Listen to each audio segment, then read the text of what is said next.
দেশের ৩৬ জুলাইয়ের পর একটা পট পরিবর্তন, এই পট পরিবর্তন প্রতিটি নাগরিকের কাম্য। দেশে একটা পরিবর্তন আসবে ইনশাল্লাহ। এই পরিবর্তনের বাইরে পটিও নয়। আমরা চট্টগ্রাম 12 পটিয়া নির্বাচনী আসনে বাংলাদেশ জামাত ইসলামীর পক্ষ থেকে মানবিক ডাক্তার ফরিদুল আলমকে প্রার্থী দিয়েছি। ইনশাল্লাহ পটিয়ার জনগণ উন্মুখ তাকে বিজয়ী করার জন্য। বিজয়ের প্রত্যাশায় আমরা তার জন্য আজকে ফর্ম সংগ্রহ করেছি। ইনশাল্লাহ পটিয়াবাসীর কাছে আমরা চাই যেন একজন মানবিক ডাক্তার, সৎযোগ্য ব্যক্তি হিসেবে তারা ডাক্তার ফরিদকে বেছে নেন।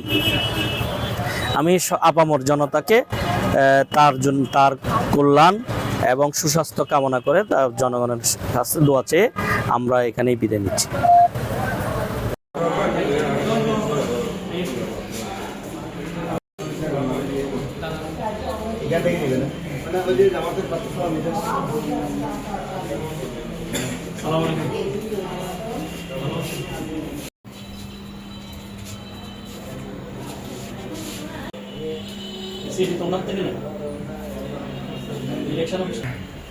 আক্তার ভাই, সাদ ভাই, ইমিশন